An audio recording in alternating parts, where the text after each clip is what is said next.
All right, Quintin, thanks for coming on. Another episode of the Nervous System Training Podcast.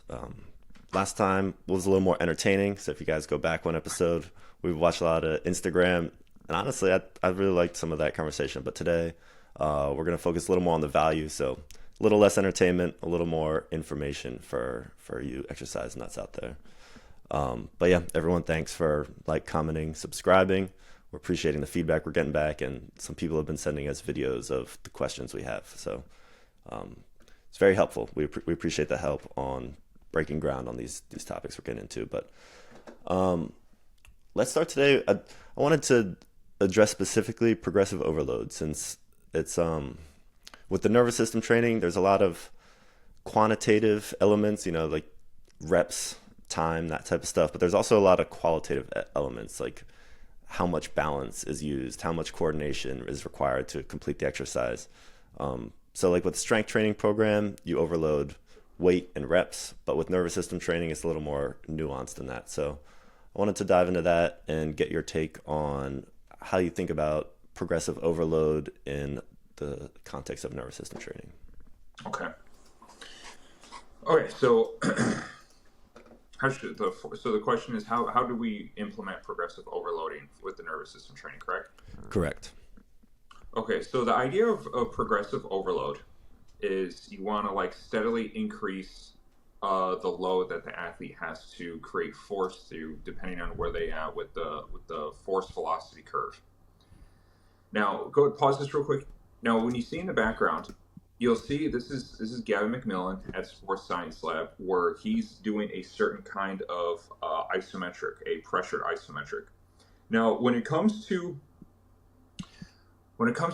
training an athlete, you have to. Okay, so to be totally honest, I think numbers, reps, 1RMs are really overrated. And the only reason those sort of parameters exist in strength training methodology is literally because of the tool. The tool forces you to hit modalities under a certain parameter that, in my opinion, is very limiting.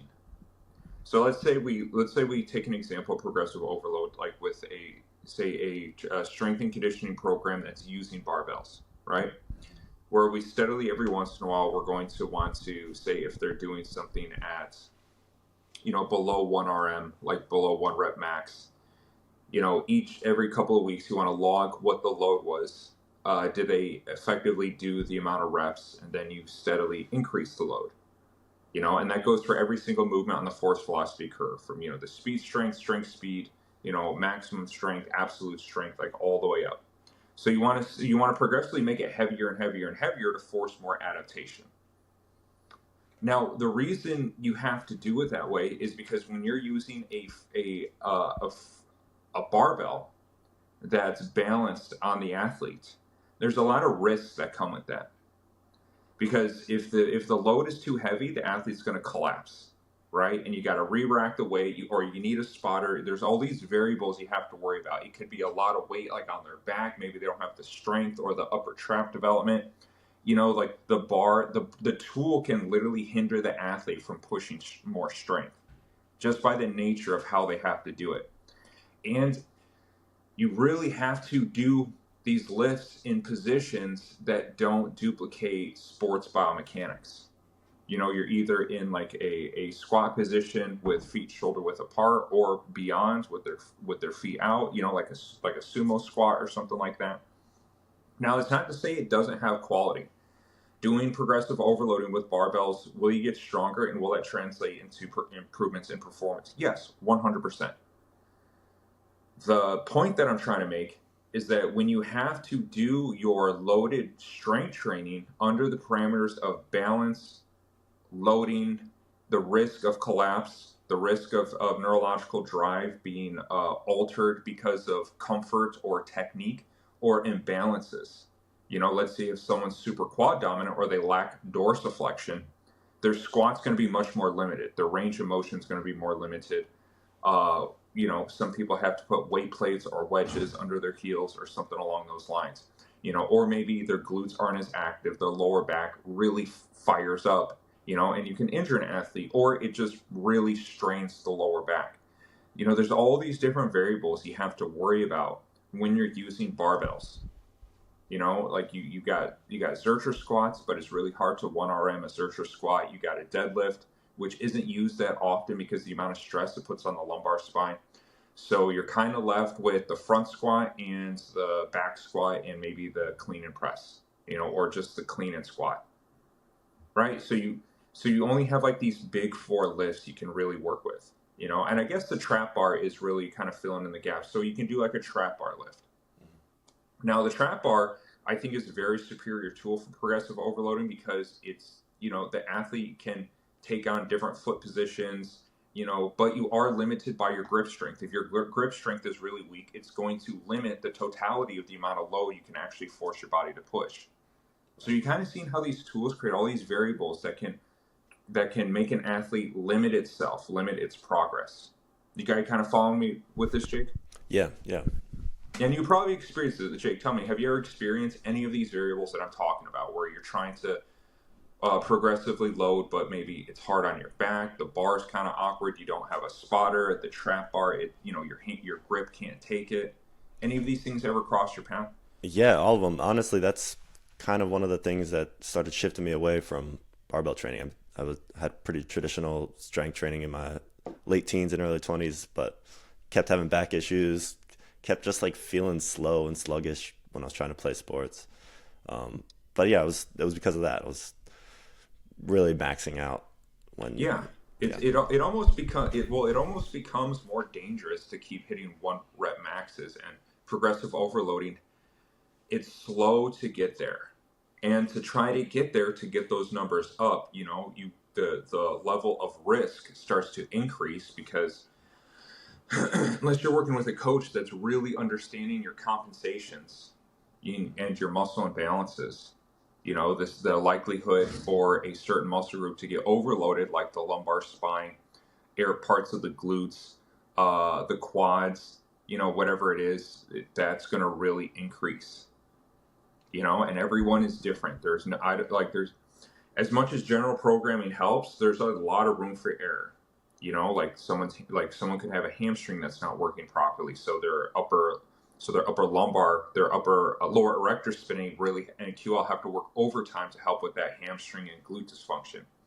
So all these variables are not really taken into consideration when it comes to traditional progressive overloading techniques. Now, with the nervous system training, when you utilize better tools, say like the SuperCat, really what you want to do when you're loading is you want to max out the athlete's strength capacity. So what we're seeing here is that this is a isometric lift or isometric press, and you can literally load up the machine with a lot of weight, and the coach can press down onto the machine, and you can find that perfect balance between maximum strength of what the athlete can tolerate according to how it feels for the coach through the machine. So it doesn't really matter how much weight it is. All that matters is that, are you hitting the athlete's strength limits? Does that make sense? Yeah, and so let's say you were coaching this athlete, right? I know you've got a SuperCat. What are you looking for? Are you looking for like if I'm coaching an athlete on barbell training, I'm looking at the chart. What did you lift last week? How do you feel today? We're gonna adjust from there. When you're pressing down on the SuperCat, or applying your own force, kind of customizing it for that moment, what are you looking for? The stability of the athlete? Are you like how do you judge whether to apply more or less force? Okay, so it depends on the modality. The faster the modality, the more you want quality over quantity. Like if you go back to that guy who was doing the SuperCat throws. I'll give you an example. We'll start at speed strength and start to work our way up the force velocity curve. So you see this athlete, he's doing these throws. Right now, it's only coming maybe like 3 to 4 inches off his hands. That's not very high. So he's a little under speed strength. He's more into strength speed. Now that's fine if he needs, because that is a little bit maybe more the speed of football, because the amount of tension and loading pressure on the field it's always not very fast. Sometimes, it's going to be a little slower movement because you have another person that you're fighting against. So it doesn't exactly happen at speed. So you want to duplicate the movement speed of what the athlete is going to encounter more. So with an NFL player, I would say throw offs like this, if it can come off their hands, but it only gets 4 inches, okay, that's where they're at. Now you see how it's getting a little higher off his hands, and he's able to extend through the fingers, like his biomechanics are improving. So if it's going like, let's say 4 inches, okay, you're staying there until that thing comes off like 5 to 6 inches. Then we'll go up in weight. So I'm looking for velocity, quality of the velocity. I don't really care how heavy it is. That's like calculating load, I think is super overrated when you have a supercat machine. When you have a barbell, you have to do it because the risk of injury is so high. The risk of stability can be easily compromised. So you have to track things. You have to chart things. You have to get the athlete ready. You may even have to do a lot of general preparation phase just so this athlete can pull off a 1RM back squat or front squat. And then you got to teach them the squat movement. You got to teach them how to like clean in this position, how to hold the bar. There's all these techniques, how to hinge their hips properly, keep their erector spinae up, keep their lower back from rounding. That could take 2 whole training sessions to try to really master. And it may take them where you got to lighten the load for maybe like a couple sessions just so they can work on their technique, get it right, and then slowly progress it. You're wasting so much fucking time. Like we can bypass all that and get right into the point of maxing out the load tolerance, the strength tolerance for the athlete. So if you go back, let's go back to the bench press holds. So go back a little further. So pause it here. So when you're doing this, you can do this in a couple ways. Now, can you do it isokinetically, where you're literally just moving it up and down like a bench press? Yes. Now that has some qualities, but it also creates a lot of tension into the muscle. You're going to lose elasticity and you're going to lose fluidity. And I'm not talking like you're going to be stiff like a bodybuilder after doing it one time. Like it's going to slowly creep in, and it's going to reduce your accuracy of your movement, your explosiveness, the fluidity of your movement, just by like milliseconds, right? It's almost invisible to see, but you can probably feel it if you're the athlete. Now, in high level sports, being slow by a couple of milliseconds or missing a block or a ball by just like fractions of an inch could be everything in the game. That's really the difference between it hitting the rim and it going into the net. It's the difference between actually sticking the pass block or slightly grazing the jersey and they get past you. So these little soft qualities are so much more valuable than how strong you are. There's plenty of kids that are strong as hell in the weight room, but you get them into the batting cage and they can't hit shit. Their velocity's off, their hitting accuracy is off. Maybe if they do hit, it goes out the park, but they're striking out a lot. Maybe you put them at 4th or 5th, or maybe last in the batting lineup. Because they don't have the fluidity, they don't have the accuracy, they can't make the adjustments. Because their fascial system and their muscle system's too tight and compressed from all these years of weight training. Now, when you're utilizing the supercat, as you progress them, it's all based on the quality and speed of the movements. And you got to understand, if the movement is going this fast, it's at this point of the force velocity curve. Now, where we going to program it will be based on this athlete's goals, right? If the athlete is like an MMA fighter, and they only have 3 weeks, we probably don't have a lot of time for a ton of like 1 rep maxes or absolute strength training. I don't think it's really that important. We want to improve the qualities that are going to make him a better fighter as fast as possible. We're going to work more speed strength. So let's say we are doing something like those throws, like I was talking about. If it only goes up like 4 to 3 inches, okay, that's where we're at. We need it going up 6 inches before we can progressively load it. And then once they're at that, so let's say they're at like 25 at 4 inches, then all of a sudden they're hitting 6 inches the next week. Okay, let's go up to 35. Let's add 10. Now they're back at 4 at 35. Then maybe a week goes by and it goes up by 6 because their force generation, the rate of force development is improving. Now they're up by 6 inches. It's coming 6 inches off this hand. Okay, add it by another 10. Now you don't need to add a lot of weight to these supercats because you got to remember, just because we're adding 10 pounds, that's also, you got to take that 10 pounds multiplied by the speed of the movements. That's a huge amount of force for progressing. It multiplies exponentially. And then when it comes to, like, say, the isometrics, when we really need to push like absolute strength training, like I said, it doesn't matter how much weight is on the machine. All that matters is that you're hitting, like when you're pushing down and they have to hold the isometric, are you hitting their absolute limit where the platform is not lowering, right? That you're hitting the absolute perfect spot between what they can tolerate and what they can't tolerate. Because then when they start breaking down, unless that's what you're trying to do, you're trying to work slow eccentrics, which has a place, in itself, has its own quality you can program in. But that's more important because now you're pushing the athletes to, like, the nervous system strength at a totality. You're not just pushing it at what it could pull off with this tool, like with a barbell. Does that make sense? Am I kind of answering your question? Yeah. And then I want to come back to the speed since that was one of the other questions I had. But just to to stay on this progressive overload, how would this work with something like ball work? The supercat is kind of like in between a more traditional barbell lift and the ball work, where the ball work is much more qualitative, I would say. Like I mean, you can put ankle weights, but after that, then there's the overload is the skill and the rhythm and the speed. Um, so yeah, so these other types of movements in the nervous system training, how do you think about overloading those that are either unloaded or light loads? Well, it always depends on the goal of the athlete, what they're trying to accomplish. And I mean, simple. You just look at the speed. And see, that's why I say the biggest skill you can have as a coach is what you can see in your athlete's movement. Now traditional CSCS programming is not designed for that. It's designed for generalized programming for several people in one training session. Their whole model is based around that and the development of hard qualities. Vertical jump and broad jump and dashes, right? So they're not really worried about how fast their feet are moving. They're not really worried about how explosive they're coming off with a medicine ball throw, because their eyes aren't trained to see that. Their eyes are trained to track, chart, and monitor lifting movements.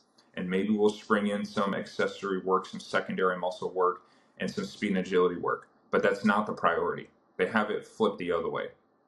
Because you can get more results quickly for an athlete just focusing on strength when you have a bunch of athletes that you need to help. It makes the tissue more resilient. You get more motor unit recruitment. Those have qualities to increase overall force generation.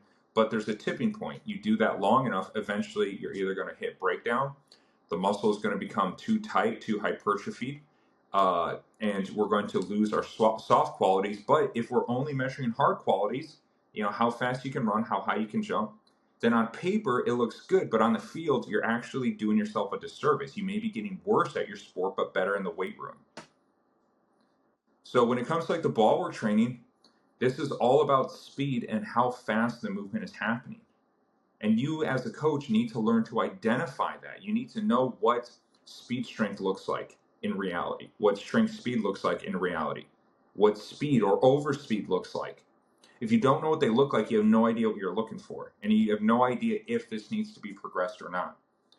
So the rule of thumb is, if an athlete is doing the ball work and the motion of their movement, say the pendulum swings or the crossovers, if the motion is starting to look blurry, that's when you know it's time to start progressing it. It's time to start improving the load, because our eyes can only see things at like, the limit is speed strength. Once we get into strength speed, we can almost start catching, like, individual frames of an object in motion. But if it goes any faster, our eyes can't keep up with this. And you'll see an example of this is when a camera watches, like, a helicopter. Have you ever seen those where the shutter speed of the camera is matching the rotor speed of the helicopter, and it looks like the blades aren't even moving? Yeah. Or if they are, it looks like they're just like kind of going Yeah, like, it's going, yeah, like, real slow. yeah, That's just an example of like, our eyes have a natural, like, shutter speed. And so when you can start catching frames of the movements, small details, like you can see the hair on the ankle of the athlete as he's doing like his leg swing or something. Not right. That's not fast enough.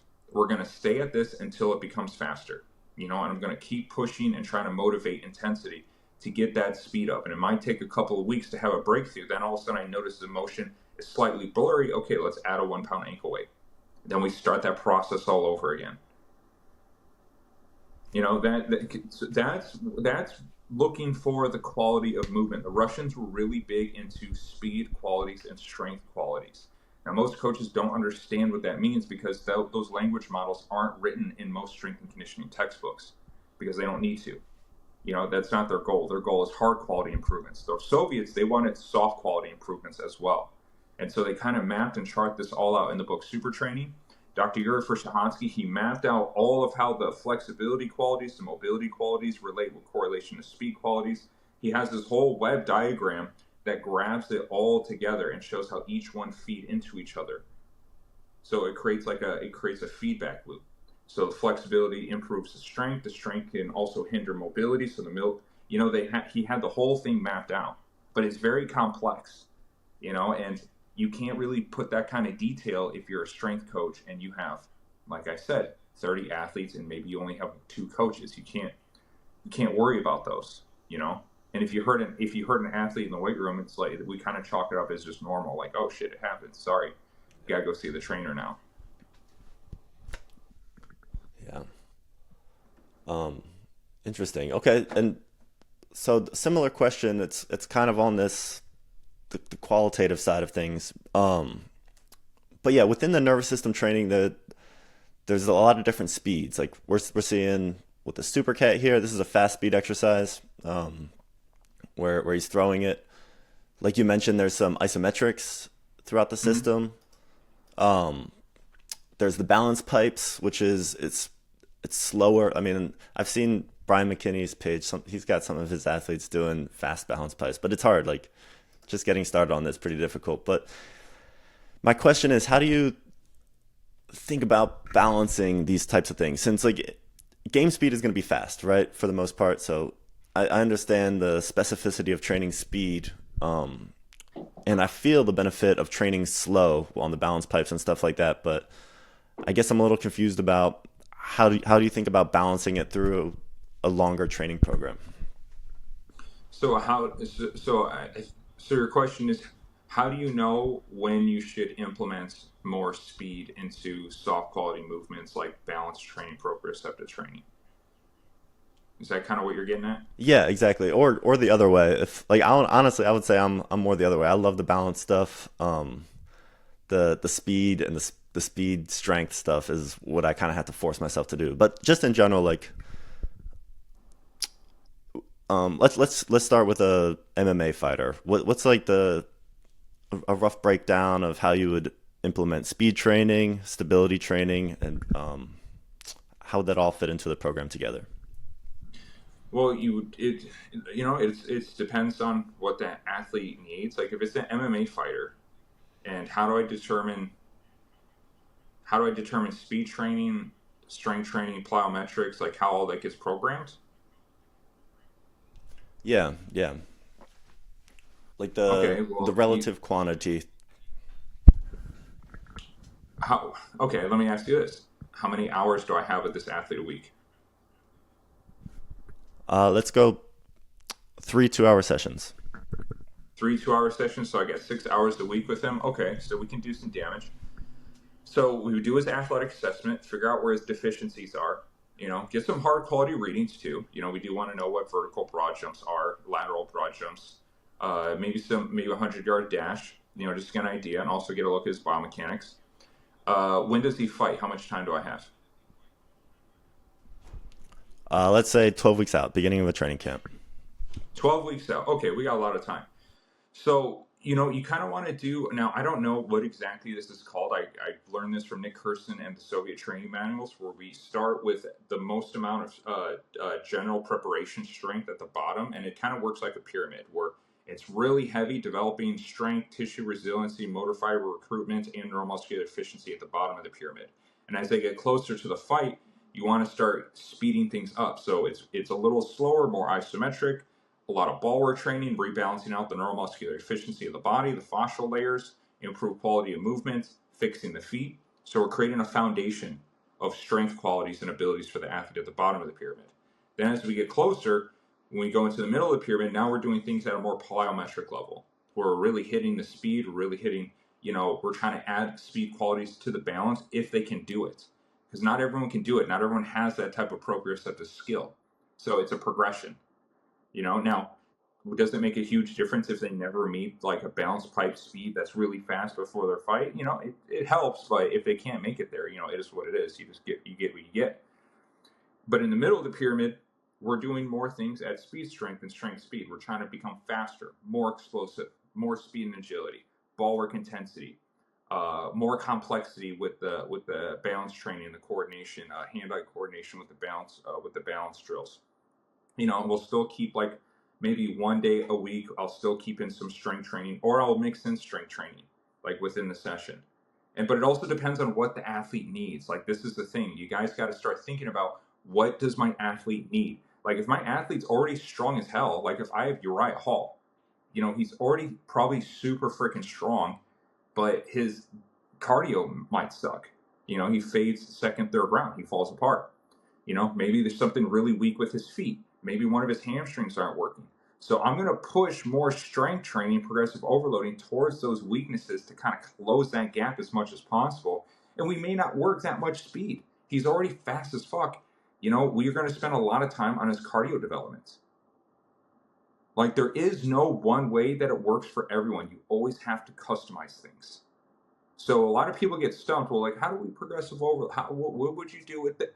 What does your athlete need? And this is where being a skilled coach is so valuable, because you need to look at the big spectrum of this athlete. Depending on how they score, depending on where their bodies are at, is going to determine how we're going to structure this program, how I'm going to tilt and bend the pyramid to customize their needs. And most strength and conditioning programs don't do that at all. It's too hard. That's the reality of it. It's really fucking hard to do.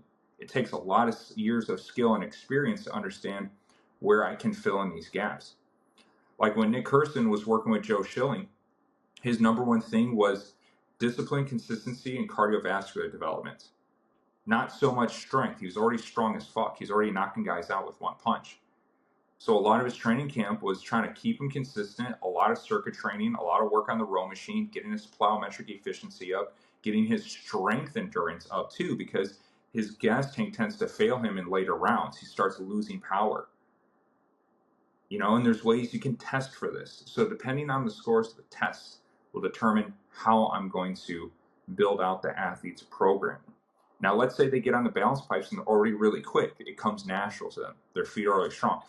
Okay, let's not make this a huge priority. Let's find some modalities that aren't really good, that you're not really good at. Maybe their ball work, their lower body ball work is super challenging for them. Their hamstrings could be too dominant. Their glutes aren't firing properly. They can't dorsiflex and extend under hamstring flexion. That's a huge issue with their biomechanics. It's a big deficiency. So I'm going to work that into the program more than, say, trying to hit them with more plyo. So now, are you seeing how you got to look at what the athlete's qualities are, and you got to figure out where the deficiencies are, and you program around the deficiencies, because you're only as good as your weakest link. Especially in MMA, your weakest link will come back to haunt you when you need it most. It always does. BJ Penn's a perfect example of that. Phenomenal reflexes, decent feet, naturally gifted on neurological drive. But, when it came to cardiovascular conditioning, staying consistent, having good strength out of his hips, he really lacked all these areas. So Marv Marinovich and Gary really designed their first camp around those deficiencies. And that's why when you start doing the ball work training, you start doing this nervous system training, you suddenly feel like you're getting better at your sport, even though you're not doing your sport as often, because your body's working better. Your glutes aren't doing all the work. Your hamstrings can help out. Your feet can help out. Your neuromuscular control can improve. So now you can learn skills faster. These are all things that really start to compound onto the nervous system to give you better sports quality. It gives you better progression. So that's how you have to look at it. You always got to think in the context of what the athlete needs, not so much of What's the general rule that I have to stick by? Does that make sense? Are you understanding like the paradigm shift? Yeah, I really like that pyramid, um, that framework. I'm not sure if you've used that framework before, but that helps me like having that pyramid where it's starts at the base with the foundational movements, kind of moves up speed, strength, and then the top is Mm-hmm. kind of that the super nuanced stuff. That Yeah, it's having that to kind of periodization cross 101. reference with your athlete. Yeah, yeah. Cool. All right. I also wanted to ask about Robert Acuna. He's a baseball player. A lot of people would consider him the best baseball player in the world right now. I'll pull up some of his highlights, but he was chasing a fly ball the other day and kind of pulled out of it and kind of started jogging. Came off the field with calf tightness. This guy's had a ton of injuries. I'm pretty sure he tore an ACL a couple years ago. And basically, when he's on the field, he's the best player in the league, but he can't stay on the field. Mike Trout, the other best player in the league, also has a lot of these injuries right now. We Mm. saw this calf tightness situation in the NBA in the playoffs. Damian Lillard had it. Kevin Durant had it a couple years ago. Tyrese Halliburton had it. They all played through it, tore their ACLs. Christian McCaffrey in the NFL, he had this calf tightness or Achilles soreness all last year. Didn't play. He might have played 1 or 2 games, but basically the best running back in the league or one of the best missed the whole year because of tightness. So it seems to me like I don't know. I don't remember seeing this. Maybe they just had the injury classifications different when I was younger, but it seems to me like this is getting more common. And there's definitely this pattern where this calf tightness or soreness or Achilles tightness or soreness pops up, and then if these guys try to play through it, they often end up tearing their Achilles. So my question is, if you were working with an athlete and they were having this issue where they haven't torn anything yet, but they're still experiencing tightness in the calf and the Achilles, what would be your approach to kind of get them right or at least improve their chances of avoiding injury?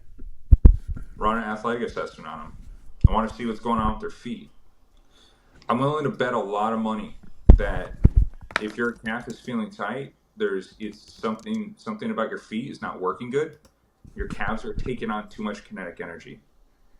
The feet aren't helping absorb some of that kinetic energy properly, or it's not distributing it properly, or maybe something in the hips, quads, maybe the TFL or the glute medius is not functioning properly.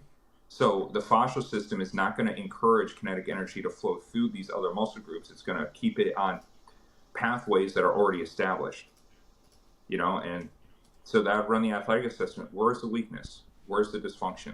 If I can find that, we can fix it. It could be a lot of different things, because like you got think about this, right? Think about when your foot hits the ground, like when you're running. Every time your foot hits the ground, there's a kinetic energy that travels up your leg like a shockwave, right? And it goes into and it hits all these different areas, and the fascial system will determine, okay, the calf is going to hit a majority of this kinetic energy, or the anterior tibialis is going to take a lot of. Like there's a distribution, there's a negotiation, a distribution that happens, that the fascial system memorizes. That's why there's neurotransmitters within the fascial system, so it can kind of recognize the most efficient patterns to take kinetic energy. Now, if your pattern of efficiency has too many deficiencies, that means those areas are getting overloaded. It's like imagine you have one flat tire on your car, right? And all the other tires have good air.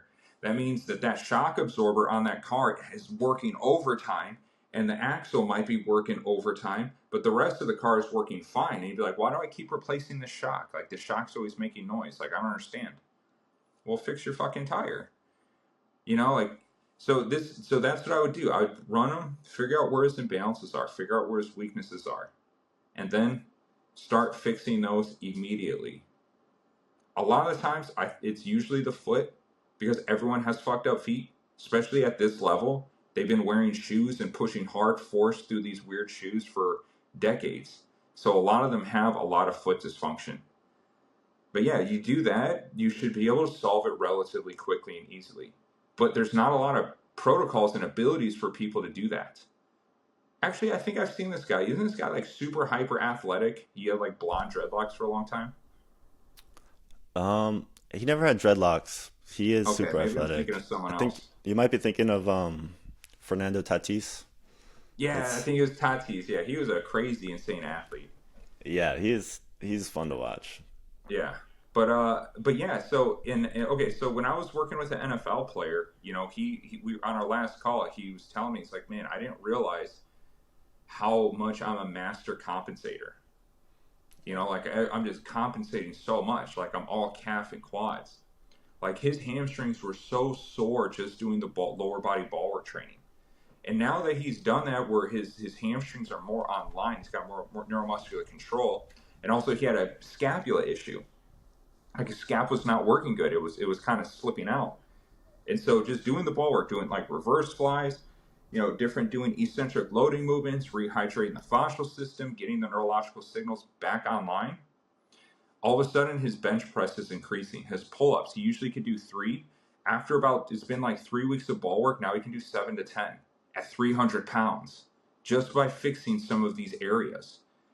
You know, so it's not that it's not that he has a shoulder issue when he bench pressed. He's got a weak point, and the shoulders and pectoral minor, they're overcompensating. He's losing strength because the muscular equilibrium is not established. So that's why Marv had the muscular equilibrium test. If you're out, if you're not in equilibrium, you're going to get overloaded. And if you get overloaded, the tissue can't take the overload, and eventually it's going to give out and it's going to break.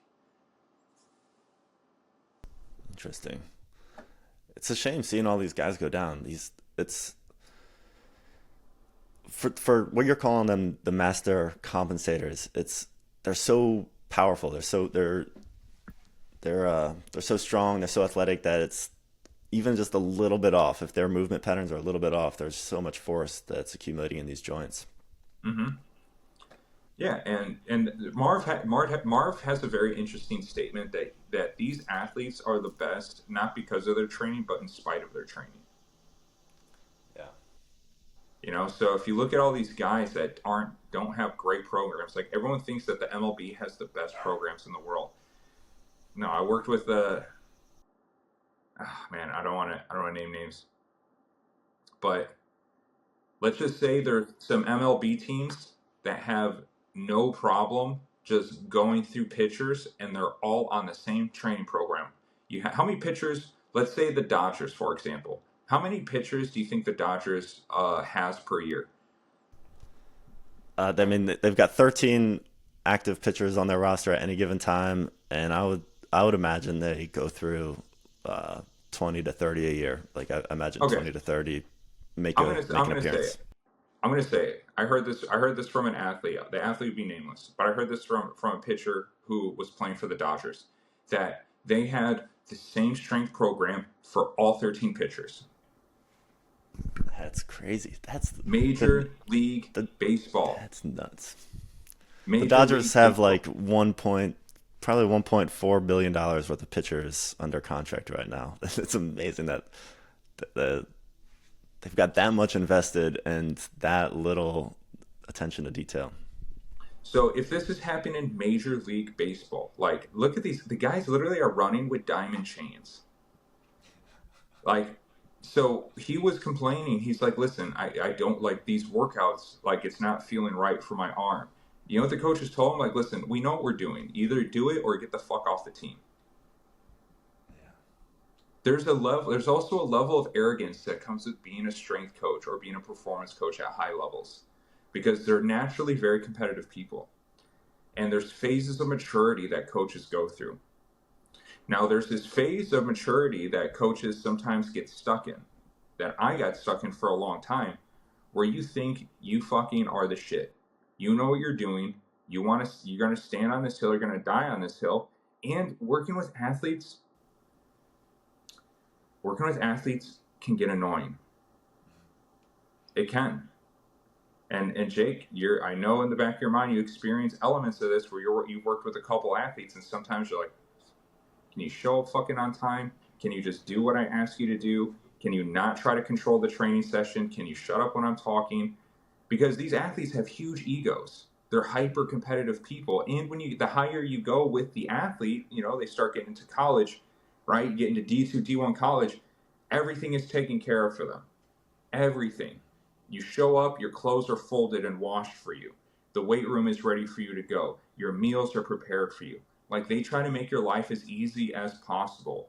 And you're also in this hyper competitive state. So when you're spoiled and competitive, you know, and you can get all the fucking girls in the sorority, all the girls want to bang you, you know, and like you're fucking 260-pound linebacker from University of Illinois. Like, yeah, you're gonna get cocky, you're gonna get arrogant, you're gonna run on your own time because everyone is bending over backwards for you. Then we get the NFL. It gets even crazier because now you're on camera. Now you can get hosed. You can get a sports car. You know, you can get like special treatments. Your hotel is paid for you. Your flight is paid for you. Your training's paid for you. Your food is paid for you. You get taken care of. Especially if you're really good. Like if you're like a Tom Brady, like you're not answering to shit. Everyone answers to me. Look at Floyd Mayweather. Look at Floyd Mayweather and his team. You see all this, like, you know what I'm talking about? You know what I'm saying? Where he's like hitting the bag, and he's got this whole entourage of people that are just literally just like simping for him. Yeah. You know, they're just like one guy's holding a towel. They're like, oh, here you go. You know, the other guy literally just holds his jewelry. Yeah. You know, he just like, because they're so rich and powerful, and they have so much influence that they literally can start controlling their own training, and it gets in the way of their progress. And they have really big egos, and they're also riddled with anxiety. These athletes have so much freaking anxiety because in the back of their mind, they know at any moment this can all be taken away. They can be traded, they can get injured, or their performances will just start declining from age. They know their days are numbered. So when you're under constant like pressure, stress, ass kissing, people are simping for you, you got money, and you know you're out, you know, like you're basically, your body can be a ticking time bomb. You're going to create this huge ego to kind of protect yourself from anxiety and fear. You know, and you see it all the time with like guys like Conor McGregor. You know, you see these guys who create these facades to try to cope with the fact that your days are numbered and anything can happen to you at any time to take it all away. Just like fracturing your leg. Yeah. You know, so. Yep. What I'm hearing is that like you're really focused on the weaknesses, and it's you see a lot of trainers at that high level, like with all these pampered athletes that are just focusing on the strengths, and they're just growing those compensations rather than addressing. And, you know, I'll tell a story that I had a chance to work with Anthony Joshua, the boxer. Yeah. And it didn't go through. We couldn't come to an arrangement, which is fine. You know, they want to do it their way. It's totally cool. But his physical therapist was telling me that he doesn't like to work on his weaknesses. He's got ankle issues. He's got adductor issues. And it really annoys him to work on these things. And Anthony Joshua is worth $150 million. Yeah. So what are you going to do? What are you going to tell the guy? You're going to tell this 260-pound freak athlete that you really got to work at? No. He doesn't have to listen to you. He just buy another trainer. You know what I'm saying? So a lot of these guys, they get too much power. They get too much power over themselves. You know, that's why athletes like a Khabib or Islam, where they respect the hierarchy of the coach. Even if I'm making more money, have more influence than my coach, I'm respecting the hierarchy, and I'm trusting him, and I'm doing what he says because he can see things I can't see. I'm about the mastery. You know, I'm letting religion take over my ego, so I can master my craft despite how much it hurts my ego. You know, like that's why these Dagestanis are progressing so much faster than the Westerners. But yeah, that's just an example. And I ran into this all the time. That's why I didn't want to work. That's why I don't like working with professionals. I'm going to be totally honest. I don't like it because it's always a battle. It's always a struggle. They always want to do things their way. You know, I liked working with high schoolers, college athletes. You know, nothing's better than working with a 16-year-old kid that's not the best.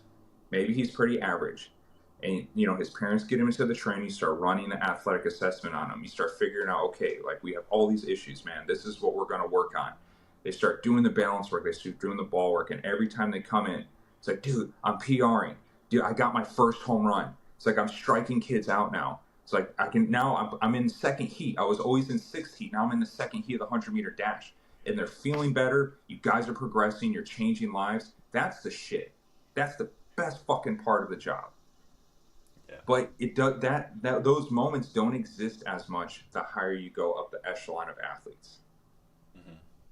You know, there's less and less magic. There's more Yeah. money.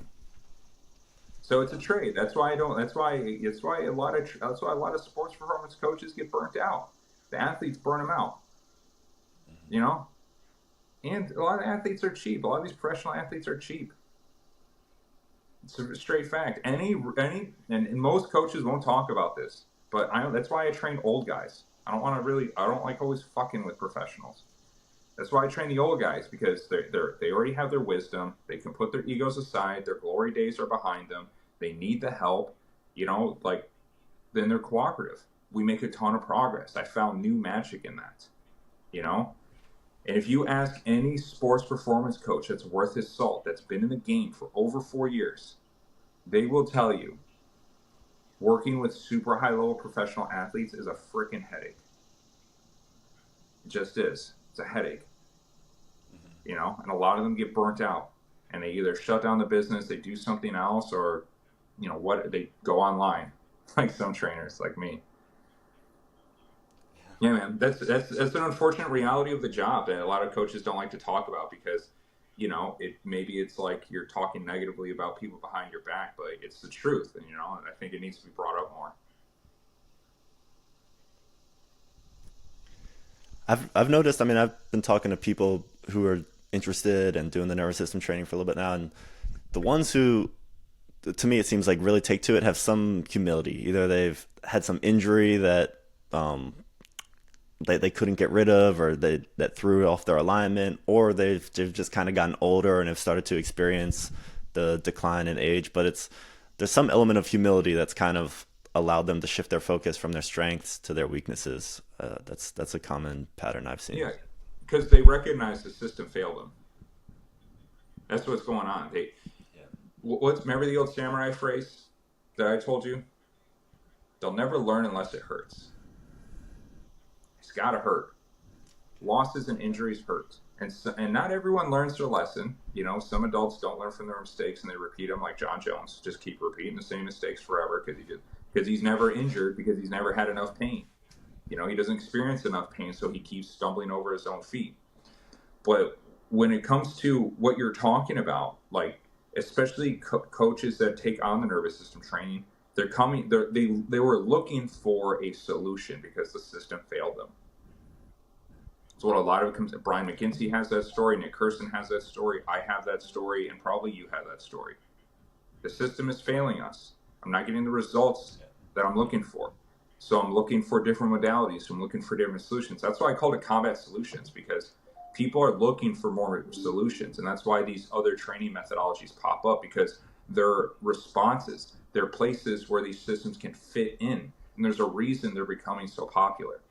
There's a reason that if you're like if you have a training program that focuses on soft qualities, that's a little different. You know, like, say, like Ben Patrick, his knees over toes. There's a reason why he outgrew all these CS coaches. It's because there's a huge number for every athlete that makes it. There's probably 10 athletes that didn't make it, and those athletes are looking for ideas. You know, and there's a huge gap. There's a huge gap in the system. So, and then when you start doing this, you start, you know, I call it the athletic red pill. Once you swallow it and you learn the truth about athleticism and training, all of a sudden you're like, oh my God, like what was I doing for like all these years? Why was I training this way? Like, dude, this is like this. I can actually feel like I'm a better athlete now, instead of just feeling like I'm lifting more, and I'm kind of getting a little bit of improvement on the field. Yeah, man. A lot of guys go. Yeah. It's like a stage, you know. Yeah. Yeah. You have to end up results focused rather than performance. You know, it's you gotta let go of the how fast can I run and jump into how effective am I on the field, which I think a lot of people struggle to make that jump until they've been Yeah, hammered down one way or another. and two other elements too. You have to be able to see things. You have to like, and one, you have to like, okay, I can see that I'm not moving the way I need to move. Right. That's why Brian McGinty's Instagram got so popular, Power Plus, because he doesn't explain a lot of technical things about his training. He just shows you what they're doing. So people can see, holy shit, they're moving so much faster than I've ever seen any athletes move in a program. So people are going to see, like, I need that. Or they're going to be open-minded enough where they're willing to learn. Okay, what does this guy have to say? Let me challenge some of these ideas. Let me ask more questions instead of letting my ego put me in a biased frame of mind and stick to what I'm comfortable with. So not everyone's willing to do that. Not every human being is gonna pass through that bottleneck. Anyway, natural selection will take its place. Interesting. Yeah. Yeah, it's true. That's why that's why more athletes fail than succeed. A lot of it's because they just don't have. They're doing inappropriate training methodologies. They don't know what to look for. Maybe they're not open-minded. They have their biases. They have their loyalties. Whatever the hell, And yes, natural selection is the process. If you can't perform what you need to perform in like reality, you don't win. You lose. Now we're not getting picked off by tigers anymore because we're slow. Right? That's not an issue anymore. Now instead of getting picked off by a predator, you just didn't make the team. You didn't make the college. You didn't make the draft. So you get naturally selected. Or is it artificial selection? I don't know. It is the same mechanism though that's taking place. Yeah. And this also comes with other things. It comes with the military. It comes with the police force, comes with the fire department. That's why they have testing standards and screening standards to see if you can hack it. And if you're lacking these physical abilities, you can't hack it, you don't get the position. You don't survive the cut. And you got to go into finance. Cool. Well, this is good stuff, Quintin. It's fun to talk about the details. I know sometimes we shift more to the entertainment, but ultimately it's about the value with these episodes. Yeah, and I go into these ideas, and I know I kind of come off like I'm like ranty, but there's a reason I'm here. There's a reason I kind of carry this emotion with this idea. And a part of it is when you've seen certain things, and there's a lot of coaches that kind of have these similar comments, like, how do you overload things? How is this going to actually make them faster? They have all these skeptical questions. Even Zach Avanesh, who we had on the podcast, I remember he was doing a live call, and people were asking about the Marinovich training. And he said, like, yes, I like the training. It's really cool what they're doing, but I don't know, like, I really know the conjugate method is super successful. I really know that this is really, he kept referencing all these old systems, even though he's seen this new system and he really likes it. They're not going to get outside of what they know, outside of their comfort zone, outside of their order. They don't want to go into the chaos. And a lot of the times, they've just never seen it. They've never seen how fast an athlete can progress. They've never seen what the speed and agility can look like when you do it barefoot. They've never seen how quickly the plyometrics can improve when you're using the supercat. Now, when you go on Power Plus, you can see it all the time. But then that means that they have to abandon everything that they know and paid for to learn a new system and basically start over. Yeah. So that very thing that they survive on, that's a part of their identity. You're asking them to abandon all that, try to learn this new system that's going to be pretty complicated, try to make these qualities, just so you get to, no, I'm going to stick to what I know. And that's human nature. I don't think there's anything, I wouldn't say that's a bad thing. It's just a safe thing for people to do. But sometimes it's trying to stay safe. You're not going. People did not discover fire because of safety. People did not invent the spearhead because of safety.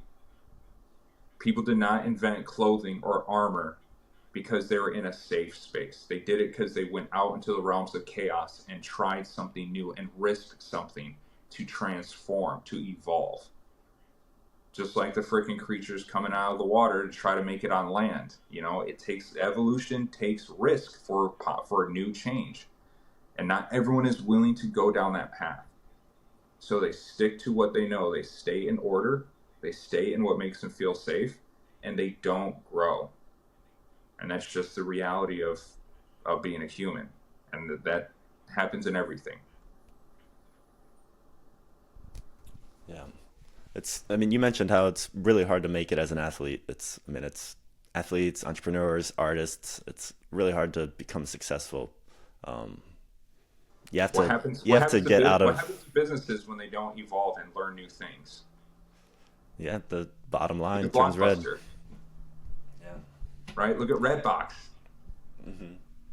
You, Yeah, you yeah, gotta evolve face or your die. weaknesses. Yeah, Yeah. you got to face your weaknesses.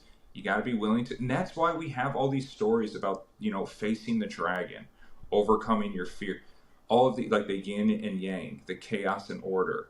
We have these elements in our movies and culture and in our meta to help us map out how to become better, the pathway to becoming better and to evolving. And that requires freeing yourself. That's why it's in the Matrix, to free your mind, because that's the natural order of life, is freedom. That's how evolution takes place, through freedom, not by containment, but through freedom. And so when you allow yourself, when you allow yourself to enter these different spaces, that's why. And it's even hard for me. I've told you like the story like a couple times. Like, I was not looking into other methodologies. I was not really into this fossilized system. I thought it was kind of dumb. I was letting my ego get. I wasn't understanding it. I was stuck in the chaos, and I did not like it. So I tried to fight it. So it just happened, and it can happen to you, and you may not realize it's happening. It's really weird. But sometimes, yeah, you got to reflect. Like, wait a minute, let me. That's why I've been studying more scientists lately, watching more media on scientists, movies on scientists. Like, been watching Oppenheimer and shit, because you really can see you can really see the mindset of observation and questioning. Not it's like, so when you see something, ask more questions, and then it puts you in a frame of learning. Okay, what is going on here? How is this working? What am I seeing? I'm seeing this. Explain this to me. Instead of saying like, nah, I don't like it. No, that's not making sense. And that looks like bullshit. Right? You're shutting off your ability to become a scientist, to observe and learn and experiment. You're shutting that off, and you're killing your progress. So, yeah, we'll end it there. Yeah.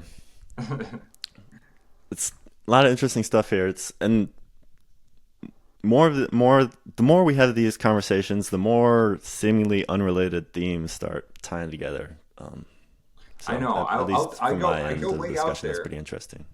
I'll go way out there, but I promise I'll pull it all back. It's all connected. It's all connected. All these ideas, and what I'm trying to do is I'm trying to help shift coaches' thinking. Because everything they've experienced, I've experienced something very similar. Like, coaches go down a very similar path, even though we're all different. Like, being in jiu-jitsu, there's things you encounter that all white belts encounter, that all blue belts encounter, that all purple belts encounter. It's a pattern. So if, my goal is to help people shift their pattern of thinking, to try to look at this differently. You don't even have to take it on, but observe and ask more questions. Don't just rebuke right off the bat. So that's the end goal. Yeah. Yeah. It's a worthy goal. Thank you, Quintin. Thank you, everyone who's been following along. Remember, like, comment, subscribe. Helps us out a lot. Subscribe. And shoot us your questions. Yeah. Shoot us your questions, shoot us your videos, and we'll add them to the queue. Thank you all.